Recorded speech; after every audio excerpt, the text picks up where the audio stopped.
नैना सब्रवाल के माता पिता मुंबई आ रहे हैं। मैंने ग्राफिक वाले को भी बोला है, वो डेड बॉडी के चेहरे और नैना सब्रवाल के चेहरे की फेशियल मैचिंग। हमारे पास नैना की फोटो है, फेशियल मैचिंग को 100% नहीं मान सकते। डीएनए टेस्ट से साबित हो सकता है कि वो नैना की बॉडी है या नहीं। और राधिका जा, उसका क्या हो? सर उसके माँ बाप आ चुके हैं, निर्मला उनसे बात कर ले। राधिका के फोन की last location CST railway station. उसके बाद उसका फोन स्विच ऑफ हुआ है। हो सकता है उसे लगा हो उसके फोन के थ्रू उस तक पहुंचा जा सकता है, इसलिए मुंबई पहुंचते उसने फोन स्विच ऑफ किया हो।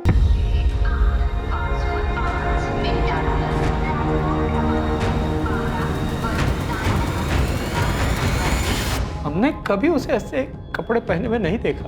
राधिका घर से भागी क्यों थी? यही तो समझ में नहीं आ रहा है। उसके भागने के 1 महीने पहले उसे देखने लड़के वाले आए थे।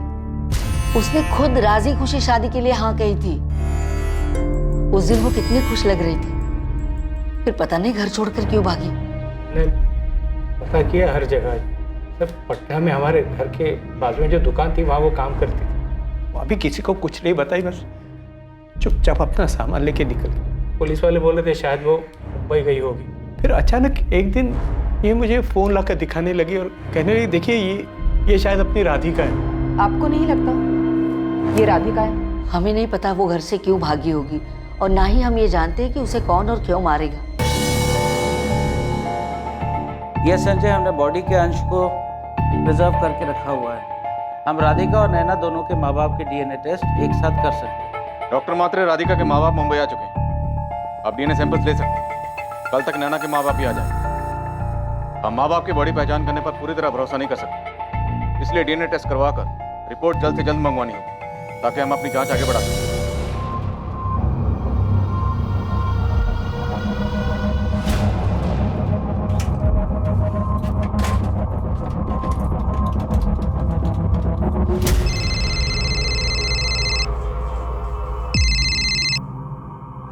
हेलो, सब्रवाल बोल रहा हूँ। अरे क्या किया तूने?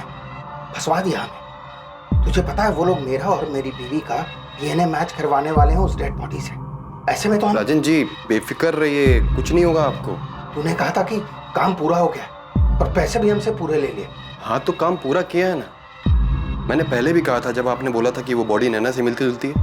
मैं आज फिर से कह रहा हूँ आपसे, आप निश्चिंत रहिए, वो डेड बॉडी नैना की नहीं है। बात बता, तूने उसे मार के कहाँ फेंका? ये जानने की जरूरत आपको नहीं है, मेरा काम था, मैंने अच्छे से किया। आप चिंता मत करिए, कुछ नहीं होगा आपको।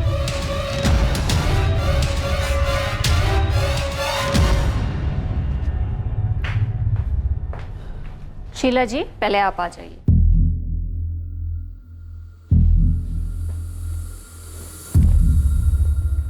आपको मेरा डीएनए सैंपल लेना पड़ेगा। रमाकांत जी, दोनों का ही सैंपल लेना पड़ेगा। इनका लेने का मतलब नहीं है, क्योंकि ये राधिका की सगी माँ नहीं है। राधिका की माँ गुजरने के बाद मैंने इनसे शादी की थी। अच्छा ठीक है, फिर आप आइए।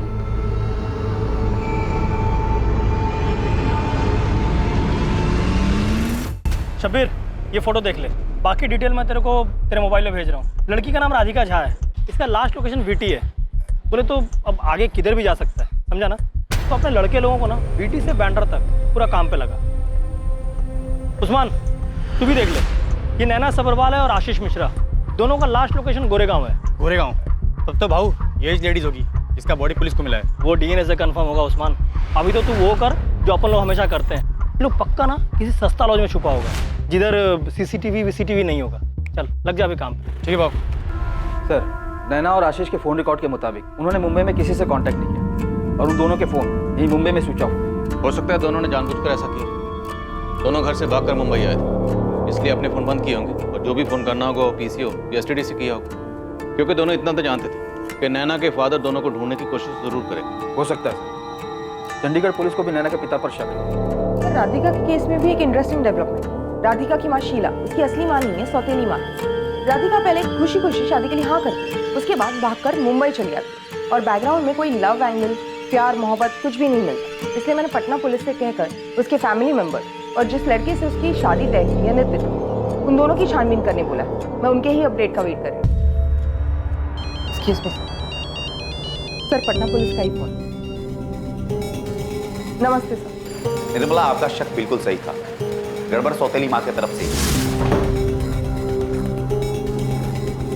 नितिन, चल अब पूरी कहानी सुना आपने, पर अगर तुमने झूठ बोला तो तुम्हारी कहानी आधे में खत्म हो जाएगी। तो सच कह रहा हूँ। लड़के और उसके माँ बाप के नाम पर पूरी फैमिली फर्जी थी जो राधिका को देखने आए थे। जब हमने लड़के नितिन और उसकी नकली माँ बाप को तोड़ा तो पता चला कि जो नितिन की फैमिली होने का नाटक कर रहे थे असल में वो लड़कियों के दलाल हैं। तो सर राधिका घर से भागी नहीं थी, उसके माँ बाप ने उसको इनके हाथों बेच दिया था। निर्मला, हमने उन तीनों की खूब धुलाई की, पर अभी वो यही कह रहे हैं कि वो खुद भागी। इनका प्लान तो शादी के बाद बेचकर उसे धंधे पर लगाने का था। राजन, तुम कहना चाहते हो कि शादी के नाम पर राधिका के माँ बाप उसे बेचना चाहते थे? नहीं सर, सिर्फ माँ बेचना चाहती, राधिका की सौतेली माँ। मुझे विश्वास नहीं हो रहा है। ऐसे कैसे? शीला, क्या ये कह रही वो सच है? इतना तोड़ूंगी तुझे कि तू बोलेगी तेरा नाम शीला है ही नहीं। शीला, शादी के नाम पर तुम मेरी बेटी को बेच रही थी? चल बोल, नितिन और उसके दलाल पार्टनर को नहीं बेचा तो किसने उनसे ज्यादा कीमत दी? राधिका को किसे बेचा? इसे बेचा या इसे? राधिका जाकी कहानी तो समझ में आ गई। उसकी सौतेली माँ से बेचना चाहती थी, इसलिए वो घर से भागी। सर भाग गई या फिर उसकी माँ ने अच्छे दाम मिलने की उम्मीद में उसे कहीं गायब कर दिया। सर हो सकता है इसमें आसिफ मोहम्मद का हाथ। उसने राधिका को खरीदा हो और जब राधिका ने धंधा करने से मना कर दी तो उसे मारकर फेंक। आरे के जंगलों में मिली लाश शायद राधिका झा की ही हो। 3 सितंबर को उसने मारा सबीना को और फिर 4 को राधिका को, और सबीना की तरह राधिका को मारकर उसका भी चेहरा बिगाड़ दिया और फिर आरे के जंगलों में दूसरे चोर पर उसकी बॉडी को फेंक दिया और यहाँ हमें घुमा रहा है। इन दोनों में से तुमने राधिका को किसे बेचा था? नहीं सर, मैंने राधिका को किसी को भी नहीं बेचा। मैं मानती हूँ कि शादी के नाम पर मैं राधिका को नितिन और उसके साथियों को बेचना चाहती थी, लेकिन मैं ऐसा नहीं कर पाई क्योंकि उसके पहले ही राधिका घर छोड़ के भाग गई। आसिफ, सबीना के बाद तूने जिस लड़की को मारा और जिसका चेहरा कुचलकर आरे के जंगल में फेंक दिया तो यही है राधिका झा? साहब, मैं इस लड़की की शक्ल पहली बार देख रहा हूँ। मैं तो इसे जानता तक नहीं हूँ। मैंने सिर्फ सबीना को मारा है साहब। अब सबीना इसको कहाँ से लाई होगी, इसके साथ क्या किया होगा, मैं कुछ नहीं जानता हूँ साहब। कसम से मैंने सबीना के अलावा किसी को नहीं मारा। तेरा एक मर्डर सबके सामने आ चुका है, सबीना का, और दूसरा हमारे सामने आया, राधिका झा का। अगर घूम फिर के हमें पता चला कि दूसरा मर्डर भी तूने किया तो याद रखना, एक तीसरा मर्डर होगा और जिसके बारे में किसी को कुछ पता नहीं चलेगा, और वो मर्डर तेरा होगा। तूने मेरी बेटी को बेचा? क्यों? अरे कैसी माँ है तू? क्यों किया मेरी बेटी के साथ ऐसा? शांत हो जाइए, ये मत भूलिए ये पुलिस स्टेशन है। इस औरत पे मैंने कभी शक नहीं किया कि ये सौतेली माँ है तो मेरी बेटी का बुरा चाहेगी। अरे तब भी शक नहीं किया जब इसने राधिका के लिए रिश्ता लाई थी, तब भी नहीं। मैं कसम खा के कहती हूँ, मैंने राधिका को नहीं बेचा, वो खुद घर छोड़कर भाग गई है। अब तू चीख चीख के बोलेगी तभी तेरा जुर्म कम नहीं होगा। अब तू जेल में बैठ के नोट गिर। गोविंद, हमें आरे से जिस अज्ञात औरत की लाश मिली, बहुत मेहनत के बाद एक दिशा मिली, वो औरत राधिका झा हो सकती है। अब तो बेकार में उसको बांसुर मत फेंकना। आप इस बार सॉलिड खबर ना सुन तो लीजिए एक बार। बोल। अब वो नैना सबरवाल और आशीष मिश्रा जिस गोरेगांव के लॉज में ठहरे थे, वहाँ से 3 सितंबर की रात 11:30 बजे बहुत ही हड़बड़ी में निकले और सर आपको लाश मिली है 4 सितंबर की सुबह 8 बजे। अब आप बोलिए साहब, 3 सितंबर की रात 4 तारीख की सुबह। साहब मेरे को तो लगता है ये बिना पहचान वाली औरत की बॉडी ना नैना सबरवाल की है। हाँ सर, मैंने बताया था कि वो दोनों लड़का और लड़की मेरे ही लॉज में ठहरे। ये उन दोनों की आइडेंटिटी कार्ड की जेरॉक्स कॉपीज है जो उन्होंने रूम लेते वक्त दी थी। सर उन दोनों ने 2 सितंबर की सुबह चेक इन किया था और 3 दिन के लिए रूम बुक किया था। बोल रहे थे गणपति विसर्जन देखने के लिए मुंबई आए, पर पता नहीं क्या हुआ, अचानक 3 तारीख की रात हड़बड़ी में चेकआउट करके निकल गए। सर आपकी तो 5 तारीख तक की बुकिंग है। हाँ मुझे पता है, पर कुछ जरूरी काम आ गया था तो हमें निकलना पड़ रहा है। और हमें हमारे एक दिन के बुकिंग के पैसे भी वापस चाहिए। सॉरी मैम, पैसे तो वापस नहीं मिलेंगे। आपकी बुकिंग हो चुकी है, आपकी वजह से मैंने रूम किसी और को नहीं दिया। देखिए हम समझते हैं, लेकिन हमें निकलना पड़ेगा वरना। प्लीज सर कर दीजिए, हमें बहुत जरूरत है वरना हम बोलते ही नहीं। क्या बात है, आप लोग बहुत परेशान लग रहे हो। नहीं ऐसी कोई बात नहीं है, और पैसे आप रखिए। चलो सुनिए तो, अरे बताइए तो सही, आप बहुत हड़बड़ी में थे, कुछ तो परेशानी थी। कुछ बताया यहाँ के बाद वो कहाँ जाने वाले? अरे कहाँ से, लोग तो ऐसे भागे जैसे उनके पीछे भूत पड़ा हो। जिस वक्त वो यहाँ से गए, लड़की ने ये कपड़े पहने हुए थे? नहीं सर, ये नहीं थे। सर सच बताओ तो मुझे याद नहीं है क्या कपड़े पहने थे। गोविंद ने पूछा था मुझे, मैंने तब भी यही कहा था। साहब पक्का बॉडी नैना का ही है, वरना आप ही बोलो इतनी रात में हड़बड़ा के क्यों निकले? कोई पीछे पड़ा होगा तभी ना, और उन लोगों को पता चला, निकल लिया उधर से, लेकिन उसने पकड़ा और मार के इधर फेंक दिया। और आशीष वो कहाँ है? उसको कहीं मार के फेंक दिया होगा साहब, और मैं तो बोलता है पक्का उसको मुंबई के बाहर मारा है, तभी तो उसका बॉडी इधर नहीं मिल रहा है। बन गई तेरी थ्योरी, तहकीकात भी पूरी होगी, केस सॉल्व, है ना? मैं अभी कहाँ साहब, अभी तो आशीष को भी ढूंढ के निकालेंगे।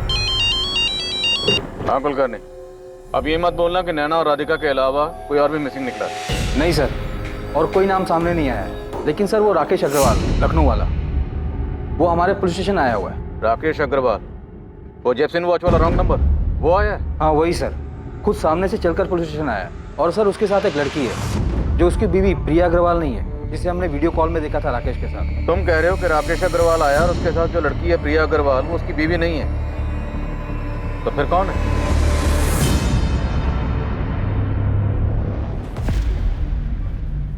सर राकेश ने बताया कि उसने उस दिन एक नहीं बल्कि 2 घड़ियां खरीदी और दोनों के बिल अलग अलग बनवाए थे। सर ये जानवी है, वो दूसरी घड़ी मैंने इसी के लिए खरीदी थी और यही बात बताने के लिए हम लखनऊ से मुंबई आए थे। सर मेरी वाइफ को डाउट हो गया और इसीलिए वो मुझ पर नज़र रख रही है। मैं कब कहाँ कितना खर्च कर रहा हूँ सब कुछ। पॉइंट पे आइए मिस्टर अग्रवाल। सर यही तो पॉइंट है। सर असल बात है कि मेरा और जानवी का वो अफेयर है, आगे बोलिए। सर मैं सही सलामत हूँ, मेरे साथ कुछ गलत नहीं हुआ है। ये सब देखिए, मेरी घड़ी मेरे पास है। सर मैं भी यही बताना चाह रहा था। सर पता चला है कि कल वहाँ पर पुलिस ने और कुछ खोद निकाला। अगर आप लोगों ने कुछ अलग एंगल निकाला तो मेरी जिंदगी तो बर्बाद हो जाएगी सर। अब तुम हमें खुद आकर सामने से ये बता रहे हो कि तुम्हारा अफेयर है, जिससे हमारा कोई लेना देना नहीं, और तुम कह रहे हो कि तुमने 2 घड़ियां खरीदी। क्या भरोसा है, हो सकता है तुमने 3 घड़ियां खरीदी। जो सच है वो सामने से आकर बता रहा हूँ, ना झूठ बोल रहा हूँ ना ही कुछ छुपा रहा हूँ सर। ठीक है, अब दोनों जा सकते। Thank you sir. कुलकर्णी, पहले सबीना आई,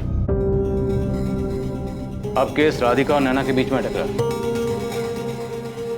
ऐसा लग रहा है कि इस केस की हांडी ऊपर तो चढ़ गई, तो गलने का नाम नहीं ले रही। सर फॉरेंसिक लैब से बात की मैंने डीएनए रिपोर्ट के लिए, उन्हें 1 हफ्ते का और टाइम चाहिए। कुलकर्णी और कितना वक्त चाहिए? 22 दिन हो गए, अब कब तक भटकते रहेंगे इस केस में लेफ्ट राइट?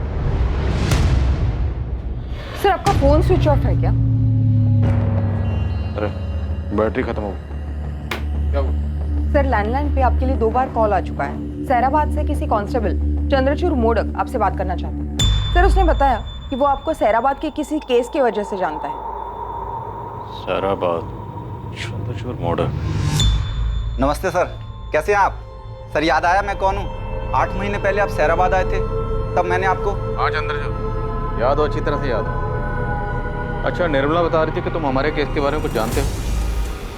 सर अभी कुछ दिन पहले मैं एक काम से भोपाल गया था, वहाँ मेरा एक दोस्त मिला, वो भी पुलिस में ही है। उसी ने मुझे मुंबई के इस अज्ञात औरत वाले केस के बारे में बताया। सर मुझे पूरा यकीन है इस औरत की फोटो और डिटेल्स आपने हमें भी भेजी होंगी। पूरे उत्तर भारत में भेजिए। तुम्हारे पास कुछ जानकारी है क्या? जी सर। सर आपसे एक रिक्वेस्ट है, मैं आपको जो भी बताऊंगा वो आप हमारे सीनियर इंस्पेक्टर परिमल जी को मत बताना।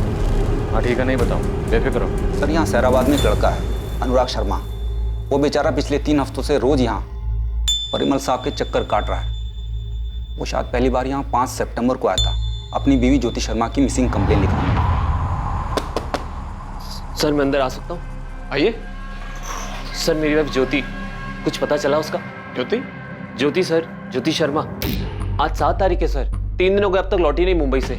ज्योति, हाँ याद आया, तुमने बताया था इसके बारे में। ये अक्सर दूसरे शहरों में ट्रैवलिंग के लिए जाती हैं, आई मीन काफी घुमा करती हैं। बिल्कुल, हम ढूंढने की कोशिश कर रहे हैं इनको, जैसे कोई खबर मिलती है आपको इन्फॉर्म कर। सर वो लड़का लगभग रोज अपनी बीवी का पता करने पुलिस स्टेशन आता है। सर वो अपनी बीवी को ढूंढने मुंबई भी गया था और वहाँ भी कुछ पता नहीं चला। ज्योति शर्मा? जी सर। सर एक दिन अचानक इस अनुराग को देखकर मुझे लगा कि आप एक बॉडी की पहचान ढूंढ रहे हैं और ये अपनी बीवी, और सर दोनों ही नहीं मिल रहे। तुम मुझे इस ज्योति की फोटो और उसके पति का फ़ोन नंबर भेजो। वैसे हमारे पास ऑलरेडी 2 लड़कियों के मिसिंग केसेस हैं, उनकी डिटेल्स भी काफ़ी मिलती जुलती, बट फिर भी तुम भेजो, मैं देखता हूँ। एक सुराग नहीं मिल रहा था हमें विक्टिम की पहचान पता करने की, लेकिन अब देखो 3 औरतें हमारे सामने, लेकिन अब भी पक्का नहीं है कि ये इन तीनों में से कौन है, कोई है भी या नहीं। सर ये ज्योति शर्मा इस केस को एक नया एंगल दे रही है, लेकिन गोविंद भी हार मानने को तैयार नहीं। उसने हिस्ट्री शीटर अमर फुलवड़े का पता किया है, जिसको नैना सब्रवाल और उसके बॉयफ्रेंड आशीष मिश्रा की सुपारी थी। मुंबई के हिस्ट्री शीटर अमर फुलवाड़े को नैना सबरवाल और आशीष मिश्रा की सुपारी दी गई थी, जो उन्हें मारने के लिए लगातार उनका पीछा कर रहा था। वो अब पुलिस की गिरफ्त में था। अमर फुलवाड़े के जरिए पुलिस चंडीगढ़ के कबीर तक पहुंची, जो इस जुर्म का मास्टरमाइंड है। और आखिरकार नैना सबरवाल के पिता द्वारा रची गई साजिश सामने आने वाली। ठीक उसी समय अज्ञात औरत के शव की शिनाख्त करने के लिए ज्योति शर्मा का पति अनुराग शर्मा मुंबई पहुंचा। साहब, नैना और आशीष का फोटो था मेरे पास। मैं उनका पीछा कर रहा था। मैंने ये भी पता कर लिया था कि गोरेगांव के लॉज में दोनों छुपे हुए हैं। उन्हें आशीष मिश्रा को कहाँ मारा बोल। अब मैं कितनी बार बता चुका हूँ, मैंने किसी को नहीं मारा। मैं सच बोल रहा हूँ आपसे, मेरा विश्वास करिए साहब। नहीं मारा तो कहाँ गया वो? 5 सितंबर को उन दोनों को मारने का सॉलिड प्लान भी बना लिया था मैंने, पर मालूम हुआ कि 4 को वो लोग वहां से कहीं निकल गए। नैना और आशीष वो अमर को बेवकूफ बना के मुंबई से पता नहीं कहाँ चले गए। मैं और मेरा पूरा टीम अक्खा, पूना, नासिक सब जगह घूम के देखा, पर किधर भी नहीं मिले साहब। फिर मैंने कबीर को फोन करके बता दिया। तुझे और अमर को जितना झूठ बोलना है बोल। एक बार डीएनए रिपोर्ट आ गई, सब सामने आ जाए। और नैना के बाप को भी खूब तोड़ा है।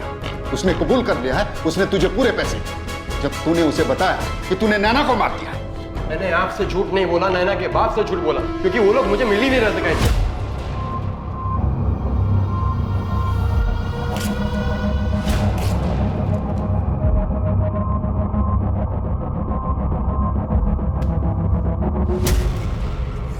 पता नहीं साले दोनों कहाँ चले गए, मिल ही नहीं रहे, और शायद मिलेंगे भी नहीं। मिलेंगे नहीं तो बोल दो उसके बाप को मार दिया, वो साला कौन सा ढूंढने जाएगा और अपना पैसा भी मिल जाएगा। सर, मैंने राजेंद्र जी को झूठ बोला कि हमने उन दोनों को मार दिया, पर हमने किसी को नहीं मारा था। इसलिए हमने उनको गारंटी भी दी कि डीएनए रिपोर्ट में कुछ नहीं होगा, कुछ नहीं मैच होगा। सर, मुंबई का हिस्ट्री शीटर अमर और चंडीगढ़ का कबीर दोनों एक ही सुर में एक ही बात बोल रहे हैं। दोनों की अच्छे से धुलाई करो। कम से कम इतना तो पता चले कि राजेंद्र ने अपनी बेटी की सुपारी दी थी। बाकी डीएनए रिपोर्ट से साफ हो जाएगा। पर देखते हैं दोनों एक ही सुर में सच बोलते हैं या झूठ। ज्योति शर्मा के हस्बैंड अनुराग शर्मा ने सारा सामान पहचान लिया। तो उसका ये कहना है कि सारा सामान ज्योति का ही है। चलो।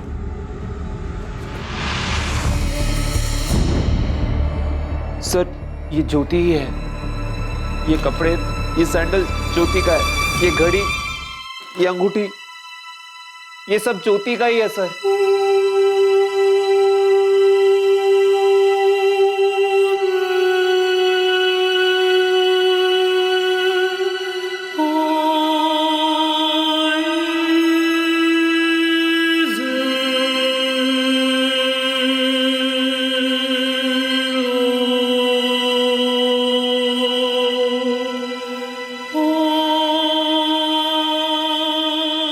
सर, ये मेरी बीवी ज्योति है।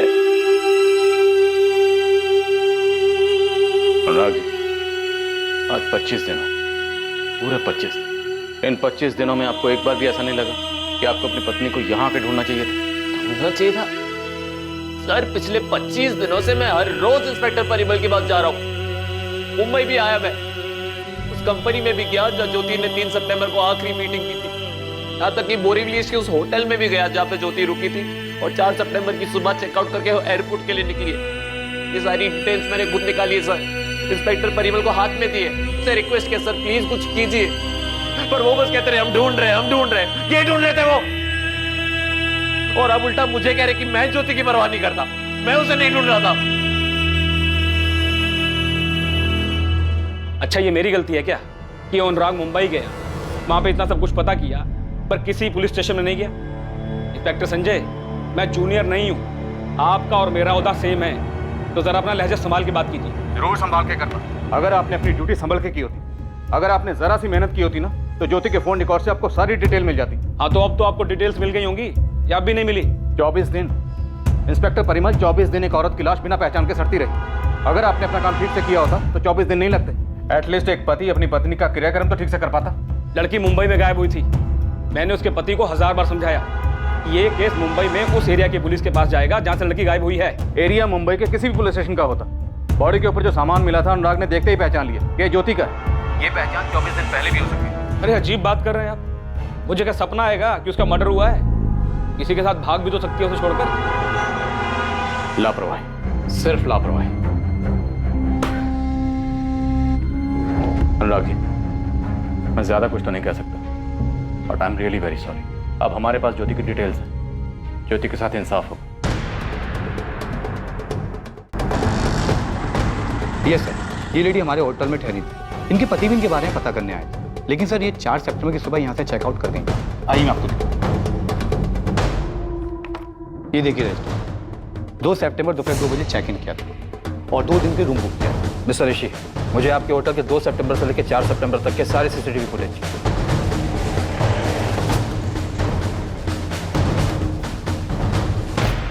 Excuse me, miss Richa. Oh, hi miss Nirmala, please have seat. I am fine miss Richa, मैं बस इसके बारे में जानना चाहती हूँ। ज्योति शर्मा, इनके हस्बैंड का भी हमें कई बार फोन आया इनके बारे में पूछने के लिए। 3 सितंबर को क्या आप इससे मिली थी? हाँ, उस दिन हम लोग सुबह 10 बजे से लेके शाम को 5 बजे तक यहीं थे। मैं, ज्योति और हमारा डिज़ाइन कंसल्टेंट चेतन। उस दिन हम लोगों ने न्यू ईयर फैशन वीक के कलेक्शन को लेके काफ़ी डिस्कशन किया था। हम लोग न्यू डिज़ाइंस पर डिस्कस कर रहे थे। ज्योति के कुछ डिज़ाइंस बहुत अच्छे थे और कुछ को मॉडिफाई करने की ज़रूरत थी। ज्योति, I like this one. This is fantastic. हमने बहुत सी चीज़ों के बारे में डिस्कस किया, design, market trends, even strategies also. Jyoti designs modify करके 3 महीने बाद वापस आने वाली है। पर कितना अजीब लग रहा है ये सोचकर कि वो वापस घर पहुंचे ही नहीं। वो आपके साथ रेगुलर काम करती थी, अक्सर आते जाते रहती थी? Yes, she did. Every quarterly में एक बार आती ही थी नेक्स्ट सीजन का फ्रेश कलेक्शन लेके। और इसके बावजूद इतने दिनों तक किसी ने ये जानने की कोशिश नहीं की कि वो कहाँ गई थी? We spoke to her husband और हमने भी उसे कई बार कॉल किया और चेतन ने भी उसे बैक टू बैक कई बार ईमेल्स किए, लेकिन उसने कोई रिप्लाई नहीं दिया। चेतन गुप्ता कहाँ है? He is a consultant. जब उनकी ज़रूरत होती है वो तभी आते हैं। He is not our regular employ. My God, I don't believe this. Mister Chetan Gupta, आपकी बिलीव ना करने से कोई फर्क नहीं पड़ता। Jyoti is dead now. वो 24 दिन पहले ही मर चुकी। फिलहाल आप ये कर सकते हैं, पुलिस स्टेशन आ सकते हैं। हमें आपके साथ हुई उसकी लास्ट मीटिंग, ऑफिस से होटल की जर्नी और होटल से एयरपोर्ट जाने वाली जर्नी, जहाँ वो फ्लाइट लेने वाली है, उनके बारे में बात करनी।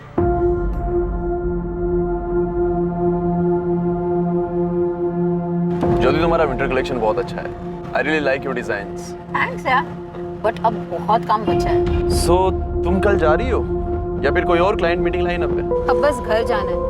1 हफ्ते से बाहर हूँ, घर जाके 2 दिन रेस्ट करूंगी, फिर काम शुरू।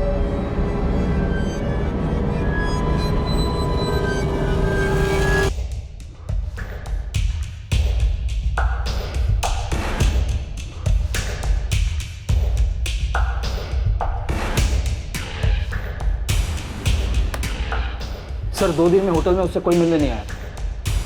और इन 2 दिनों में ज्योति ने डीआर डिजाइनर कंपनी के ओनर रीचा और उनके कंसल्टेंट चेतन गुप्ता, जिन्हें ज्योति अपने डिजाइन सप्लाई करती थी, इन दोनों के अलावा किसी से बात नहीं की। ताज्जुब की बात, सीसीटीवी में भी साफ दिख रहा है कि आपकी बीवी ने 4 सितंबर की सुबह 3:30 बजे होटल से चेकआउट किया, पर एयरपोर्ट जाने के लिए उन्होंने क्या और कहाँ से ट्रांसपोर्ट लिया था ऐसा कुछ पता नहीं चला।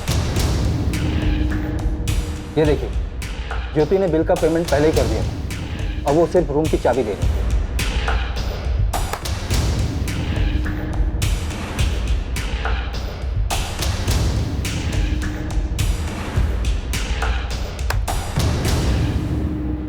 हमने होटल के स्टाफ से भी बात की। ज्योति ने एयरपोर्ट जाने के लिए वहां से कोई ट्रांसपोर्ट नहीं मंगवाया, टैक्सी ऑटो कुछ भी नहीं। सर वो टैक्सी बुक करने के लिए हमेशा स्पीड अप कैब यूज़ करती थी। वो देखा हमने, लेकिन ये जो रेंटल कैब होती है आपको आपकी पिकअप लोकेशन से पिक करती है और ड्रॉप लोकेशन पर ड्रॉप करती है। अगर ज्योति ने कैब बुक की थी तो ज्योति को पिक करने के लिए होटल के गेट तक तो हाँ, क्योंकि एक दिन पहले 3 सितंबर को ज्योति ने जो कैब बुक की थी उसका ड्रॉप लोकेशन होटल का एंट्रेंस है, जो कि सीसीटीवी में भी साफ दिख रहा है। ये देखिए।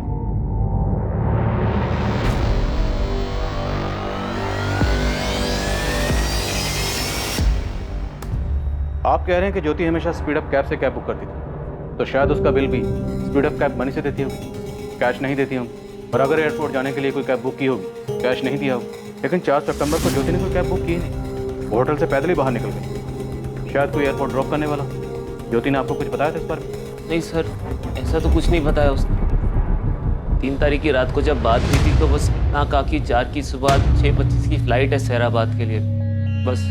सर, एयरपोर्ट अथॉरिटी से ये पता चला है कि ज्योति शर्मा ने 4 सितंबर को अपनी फ्लाइट मिस की। स्पीड अप कैब सर्विस से रिकॉर्ड मिला? Yes sir. 3 सितंबर को सुबह 8 बजे मीटिंग के लिए ज्योति ने बोरीवली ईस्ट से अंधेरी ईस्ट VR डिजाइन के लिए कैब बुक की। कैब ड्राइवर का नाम था Rajesh Tiwari.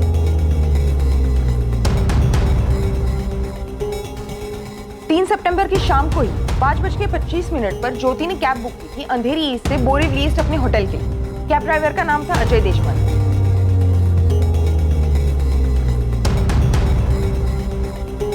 Speed up cab services के ऑनलाइन ऑपरेशनल टीम ने हमें बताया कि ज्योति हमेशा से उनके सर्विसेज यूज करती थी, लेकिन 4 सितंबर को उसके अकाउंट से कोई भी कैब बुक नहीं हुई।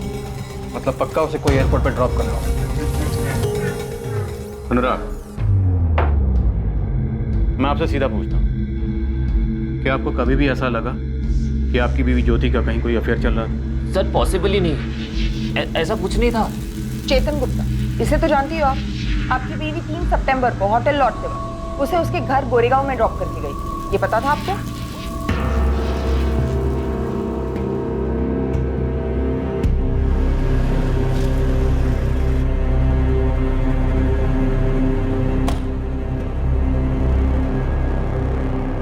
सर चेतन का तो पता नहीं, पर अपनी बीवी को बहुत अच्छे से जानता हूँ मैं। हमारी शादी को 3 साल हो चुके थे सर।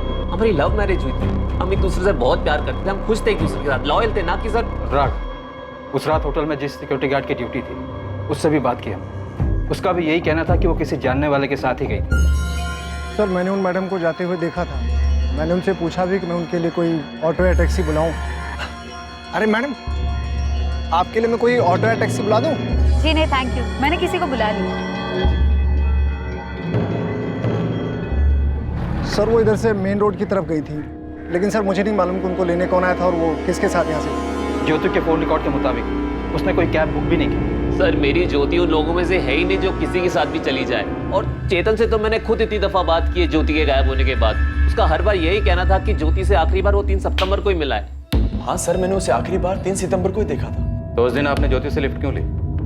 आपके पास तो अपनी गाड़ी है ना? सर एक्चुअली उस दिन गणपति विसर्जन था 1.5 दिन का, बहुत ट्रैफिक होता है सर, तो उसे अवॉइड करने के लिए मैंने रिक्शा लिया ऑफिस के लिए।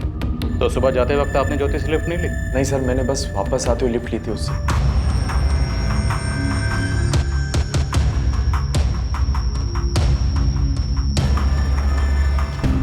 सर मैंने ज्योति को ऑफर नहीं किया और न ही ज्योति ने मुझसे कहा था कि मैं उसे एयरपोर्ट पे छोड़ दूं। वैसे भी सर ज्योति फर्स्ट टाइम मीटिंग के लिए मुंबई नहीं आई थी, वो अक्सर आती रहती है और अपना ट्रांसपोर्ट वो खुद मैनेज करती है। देखो हमें इतना तो पता है कि जो मारेगी वो ज्योति है। हम सब कुछ चेक करें, उसके calls, SMS, social networking accounts, email, सब कुछ। तो बॉस, अगर तुम्हें लगता है कि तुम बच जाओगे तो गलत लग रहा है। आप मुझे डरा क्यों रहे हैं सर? सर ऐसा कुछ भी नहीं है। ज्योति वॉज लाइक, मतलब हम दोनों सिर्फ साथ में काम करते हैं सर, इससे ज्यादा हमारे बीच में कुछ भी नहीं है। उस दिन उस औरत के साथ ये आदमी था जब तूने उसे बोरीवली से अंधेरी ईस्ट में छोड़ा था? नहीं साहब, ये नहीं था। वो तो अकेले थी और पूरे टाइम मोबाइल पे बिजी था। मैंने उन्हें बोरीवली में होटल के बाहर से पिक किया था और अंधेरी ईस्ट में छोड़ा था। रास्ते में बीच में कहीं भी नहीं रुके थे। वो पूरे टाइम मोबाइल पे? तुझे कैसे पता? बुड़ के देख रहा था तू? नहीं साहब, वो एक आध बार मिरर में देखा ना तो पता चला। गाड़ी चलाते वक्त मिरर में देखता रहता है पीछे कौन क्या कर रहा है? नहीं साहब, पीछे कोई गाड़ी है कि नहीं ये देखने के लिए नजर जाती है ना साहब, उसी में देखा था। हाँ साहब, यही साहब थे उस दिन मैडम के साथ। इनको गोरेगांव दिंडोशी सिग्नल के पास एक सोसाइटी के बाहर छोड़ा था मैंने। इनके लिए तो मैडम ने खास बोला था फ्लाईओवर से गाड़ी मत लेना, इनको रास्ते में छोड़ना था। फिर क्या साहब, मैडम को बोरीवली इस होटल के पास छोड़ा और वहां से मैं निकल गया। तो मारा क्यों तूने उसे? हाँ अब आप क्या बात करें, मैं क्यों मारूंगा मैडम को? तूने नहीं मारा तो किसने मारा उसे? मुझे क्या मालूम साहब, मैं तो मैडम को होटल पे छोड़ के वहाँ से निकल गया था। आप चाहिए तो स्पीड अप कैब के बुकिंग ऑफिस से पता कर लो, मैं वहाँ रुका तक नहीं था साहब। आप कुछ भी बोल रहे हैं सर, ऐसा कुछ भी नहीं है। मेरी ऑलरेडी एक गर्लफ्रेंड है सर और ज्योति से मेरा कोई अफेयर नहीं है। अगर अफेयर होता भी तो मैं उसे क्यों मारूंगा? तो तुम कहना चाहते हो कि तुमने ज्योति को नहीं मारा? हाँ सर, मैं कितनी बार कह चुका हूँ आपसे कि मैंने ज्योति को नहीं मारा। ज्योति की लाश जिस दिन मिली थी उसके 12 दिन बाद दफना दी गई थी, क्योंकि उसकी पहचान नहीं हो पाई थी और अब पहचान करने के लिए ही उसे वापस बाहर निकाला जा रहा था। अनुराग ने बॉडी को पहचान लिया था, वो उसकी बीवी ज्योति शर्मा ही थी, ना नैना सबरवाल थी और ना ही राधिका झा। डीएनए रिपोर्ट से भी यही साबित हुआ कि वो बॉडी राधिका झा और नैना सब्रवाल में से किसी की नहीं थी। हाँ जगदीश, नैना और आशीष का कुछ पता नहीं चला है। हम इस केस पर एक दूसरी टीम लगा रहे हैं। नहीं, अब उसकी कोई जरूरत नहीं। हमें नैना की चिट्ठी मिली, उसने लिखा है कि उसने और आशीष ने शादी कर ली। अब वो बिल्कुल ठीक है, और एक रिक्वेस्ट भी की कि ये हम किसी को ना बताएं कि वो अब कहाँ है। चलो अच्छा है, आपका केस तो अच्छे नोट पे क्लोज हुआ। और आपका? अच्छे नोट पे तो नहीं, पर अब हमें पता चल गया कि वो डेड बॉडी किसकी थी। ज्योति शर्मा नाम था उसका। अब हमें उसके कातिल और कत्ल के मकसद का पता लगा।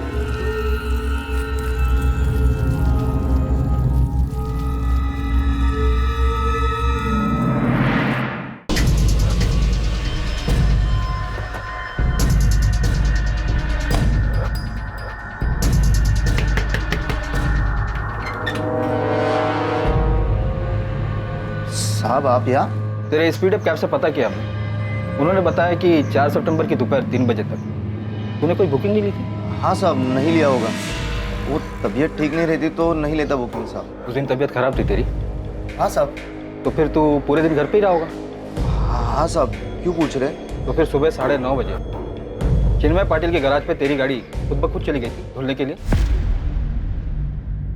आपका तीर एकदम निशाने पे लगा है साहब। ये दोनों ड्राइवर राजेश तिवारी और अजय देशपांडे की एक एक हरकत पता की है हम लोगों ने। और क्या पता चला दोनों के बारे में? राजेश तिवारी खुद तो क्लीन है साहब, लेकिन ये अजय देशपांडे, इसने 4 सितंबर की सुबह 9:30 बजे चिन्मय पाटिल के गैराज में अपनी गाड़ी क्लीन करवाई। और ये चिन्मय और अजय दोनों दोस्त हैं साहब। और sir, speed up cab service से हमने पता किया 4 सितंबर की दोपहर 3 बजे से पहले कोई बुकिंग नहीं ली थी अजय ने। और स्पीड अप कैब के रिकॉर्ड से ये भी पता चला है कि ज्योति ने एयरपोर्ट जाने के लिए कोई टैक्सी बुक नहीं की थी, राइट? Yes sir. आप समझिए। कुलकर्णी, पहले इस चिन्मय पाटिल को उठाओ और बाद में अजय को।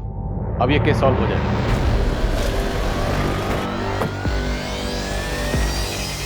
चिन्मय पाटिल। जी मैडम, मैं ही हूँ। 4 सितंबर अजय देशपांडे की गाड़ी तूने धोई थी?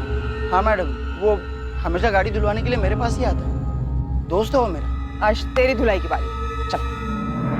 हाँ साहब, खून के धब्बे थे गाड़ी में। और खून के धब्बे देखने के बावजूद तूने गाड़ी को धो दिया, पूछा नहीं उससे? नहीं साहब, मैंने पूछा था उससे।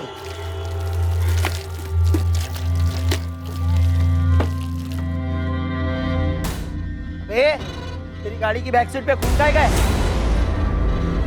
ये देख, अगर कोई लफड़ा रहेगा ना। अरे यार, कोई लफड़ा नहीं किया। अरे खून है इसीलिए तो धुलवाने लाया हूँ, वरना अभी 2 दिन पहले तो धुलवाई थी गाड़ी। अरे लफड़ा नहीं है तो खून कहाँ से आया? सुबह सुबह बुकिंग छोड़कर वापस आ रहा था तो हाईवे पर एक का एक्सीडेंट हुआ था। अब उस बेचारे को अस्पताल लेके गया तो उसी का खून लगा होगा शायद। अरे मैंने पुलिस को रिपोर्ट की है, अब एक्सीडेंट करने वाला पकड़ा गया है नहीं वो पता नहीं है मुझे। साहब, आप चाहिए तो उसको पूछ सकते हैं कि मैंने उसको पूछा था कि नहीं और उसने ये बोला था कि नहीं। साहब, आप ऐसा खाली फोकट मुझे मत। खाली फोकट? धोने से पहले तूने से पूछा कि एक्सीडेंट किसका हुआ है, कहाँ हुआ है, हॉस्पिटल में भर्ती करवाया या नहीं करवाया, पुलिस को इन्फॉर्म किया या नहीं किया? पूछा ये सब? नहीं साहब, मैंने इतना सोचा नहीं था साहब। मेरे को लगा दोस्त है, झूठ नहीं बोलेगा। झूठ बोलेगा तेरी धुलाई तेरी गाड़ी से बढ़िया करेंगे, इतनी गारंटी देता हूँ। गलती हो गई साहब। अरे भैया सुनो ना, मुझे सुबह 3:45 बजे एयरपोर्ट के लिए निकलना है। आप आ जाओगे? वही आना जहाँ अभी ड्रॉप कर रहे हैं। हाँ मैडम, आ तो जाऊंगा, लेकिन इतना सुबह थोड़ा पैसा ज़्यादा लगेगा। कितना ज्यादा? 1500 रुपये लगेंगे मैडम। 1500? हाँ। 1000 ले लेना, 1000 बहुत है एयरपोर्ट के लिए। इतनी सुबह मैं घर से आऊँगा आपको पिकअप करने होटल बोरीवली, उसके बाद आपको एयरपोर्ट छोड़ने जाऊँगा। अच्छा, इतनी सुबह अगर आपने एडवांस में बुकिंग की तो भी आपको एक्स्ट्रा लगेगा ना? फालतू में टाइम जाएगा मैडम। मतलब वो गाड़ी टाइम पे आई नहीं आई। अच्छा चलो ठीक है, 1200 ले लेना, पर आ जाना। ठीक है मैडम, आ जाऊँगा।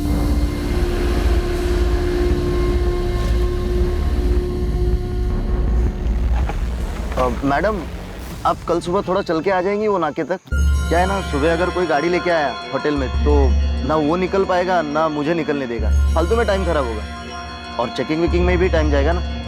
अच्छा, जिस नाके से अभी हमने टर्न लिया वहीं पर आना है? हाँ वही। मैं ठीक 3:30 बजे पहुंच जाऊंगा, आप आ जाना।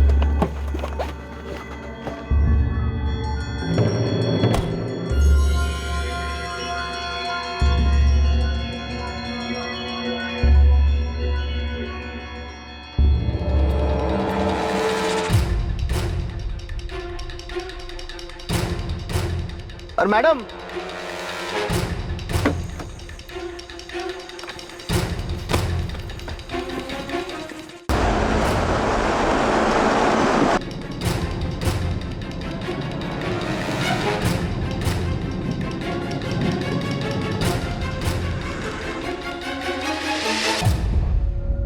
मतलब तो पहले से सोच के आया था कि मर्डर करना है? इसलिए होटल के सीसीटीवी के बाहर बुलाया। मारा क्यों? वो दिखने में पैसे वाली हाईफाई लग रही थी, कपड़ा भी अच्छा पहनी थी। 1200 क्या वो 750 बोलती तो भी मैं जाता। मुझे लगा अच्छा पैसा होगा उसके पास। मैं एक मौके की तलाश में था। गोरेगांव के पास पहुंचने तक उसकी आंख लग गई। मुझे मौका मिल गई। मैंने आरे की तरफ गाड़ी मोड़ी।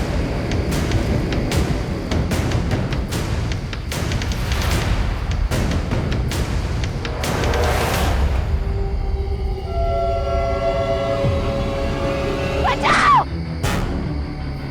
रोक! बचाओ!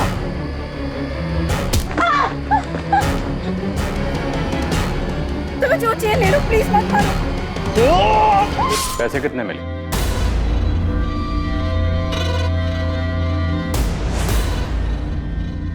पर्स में भी खाली 3000 कैश निकला। वो 3000 के अलावा और कुछ नहीं मिला साहब। मैंने सोचा वापस जाकर घड़ी, अंगूठी, सोने वोने का कुछ होगा तो निकाल लूंगा, पर फिर मैं डर गया। वापस गया और कोई आया तो मैं फंस जाऊंगा। तो उसे देखकर तुझे लगा कि इसके पास बहुत कैश होगा?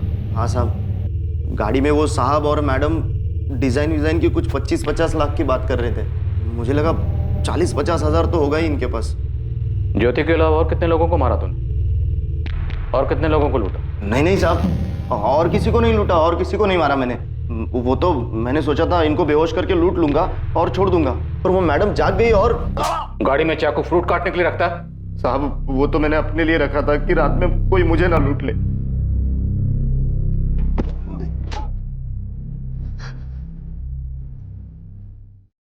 ज्योति शर्मा की बॉडी उसके पति अनुराग शर्मा को सौंप दी गई और सायराबाद में अनुराग और उसके घर वालों ने ज्योति का अंतिम संस्कार कर दिया। अजय देशमाने पर ज्योति शर्मा की हत्या के लिए आईपीसी की धारा 302, सबूत मिटाने के लिए आईपीसी की धारा 201 और लूटपाट के लिए आईपीसी की धारा 397 के तहत मुकदमा दर्ज किया गया है। राधिका झा का केस सॉल्व हो गया है। राधिका मिल गई? हाँ, लेकिन कहाँ है ये नहीं पता। राधिका के पिता रमाकांत का कॉल आया था कि राधिका ने उनको कॉल करके बताया कि उसने शीला को नितिन और उसके पार्टनर से फोन पे बात करते हुए सुन लिया था। राधिका को जैसे ही पता चला कि उसकी सौतेली माँ उसको बेचने वाली है, वो घर छोड़ के भाग गई। लेकिन अब जहाँ भी है ठीक है। सुनकर अच्छा लगा कि नैना और राधिका दोनों सही सलामत, पर ज्योति उसके साथ बुरा हुआ।